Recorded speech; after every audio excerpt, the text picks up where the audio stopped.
ഇതാണ് കിളിച്ചൂണ്ടാൻ പറ്റില്ല. പണ്ട് കാലത്ത് പെർമാണിമാര് മാത്രം തിന്നീനെ പറ്റില്ല അത്. അതുകൊണ്ട് ഇതെനിക്ക് ഞാൻ തരൂല. പിന്നെയുള്ള ഈ അടക്കേ ചെങ്കതളി എന്നതിന്റെ പേര്, അവ തിന്നാൻ മാത്രം ജായില്ല. അന്തർക്ക ഞങ്ങൾക്കൊരു കത്തുണ്ട്. മകളെ കുട്ടീൻ്റെന്നാ തോന്നണത്. ഇങ്ങോട്ട് കൊണ്ടുപോര്. ഓപ്പ പോയിട്ട് 3 മാസം കഴിഞ്ഞ്. നിങ്ങൾ കോളടിച്ചെന്നാ തോന്നണത്. ഇതിൽ കാര്യമായിട്ട് എന്തോ ഉണ്ട്. നല്ല കട്ടിയുണ്ട്. തുറന്നു നോക്കി. ഓൻ കുരുത്തല്ലോനാ. ഓൻ ഞമ്മളൊന്നും മറന്നില്ലല്ലോ. ഇത് നമ്മൾ ഐദരൂന്റെ കത്താ. സുബൈദാന്റെ മകന്. വീരാനെ വീരാനെ ഒന്നിങ്ങോട്ട് വന്നാ. എന്നാ എന്റെ പെങ്ങളെ മകന്റെ കത്ത് തന്നെയാണ്. ഇതൊന്നിങ്ങോട്ട് വായിച്ചാജി. അബോ ഒന്നിങ്ങോട്ട് ബാ. ഐദരൂന്റെ കത്ത് തന്നെയാണ്. അബൂനൊന്ന് വിളിച്ചോ അപ്പേ. ഓനും കേട്ടോട്ടെ. ഓനും വായിച്ചണ്ട അത്. ആ ഒന്നായിട്ട് വായിച്ചാജി.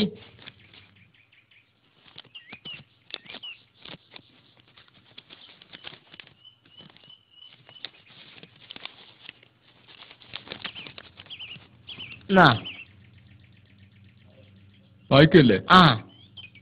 പ്രിയപ്പെട്ട വല്യപ്പ, വല്യമ്മ, വലിയ അമ്മോൻ, ചെറിയ അമ്മോൻ, അമ്മായി, കുട്ടികൾ എന്നിവർ അറിയുവാൻ ജിദ്ദയിൽ നിന്നും ഹൈദരാലി എഴുത്ത്.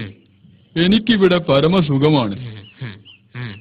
ഇതിന്റെ കൂടെ 25,000 രൂപയുടെ ചെക്ക് അയക്കുന്നുണ്ട്.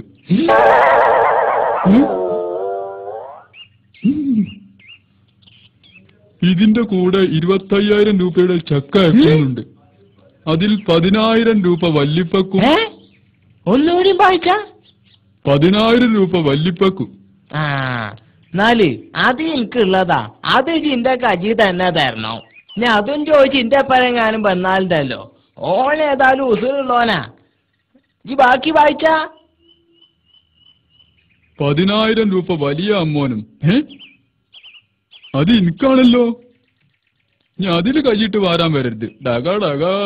എനിക്ക് എന്റെ ഒരു ഉറുപ്പിയും വേണ്ട. ഓന്റെ ബാക്കി വായിച്ചാജി. 1000 ചെറിയ അമ്മോനും. എനിക്ക് 1000 ഉള്ളൂ. 1000 തന്നെ കിട്ടിട്ട് എന്താക്കാനാ? വായിച്ചാ. 1000 വല്യമ്മാക്കും. നിങ്ങൾക്കുണ്ട് 1000. 1000 അമ്മായിക്കും. അനക്കുണ്ടടി. 500 വീതം കുട്ടികൾക്കും. ഓൾത് പിന്നെ ഞാൻ തന്നെ വെച്ച് പിടിച്ചോളാം. കൊടുക്കണമെന്ന് പറഞ്ഞുകൊണ്ട് ഒരു കത്തെഴുതാനാണ് ആഗ്രഹം. പക്ഷെ ഇതുവരെ പണിയൊന്നും ശരിയായിട്ടില്ല.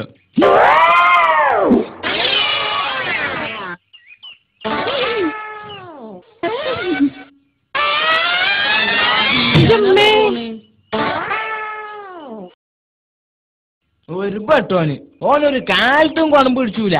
ഒരു കാലത്തും കൊൺപിടിച്ചൂല. നോക്കി അളിയൻ അതാ വരുന്നേ.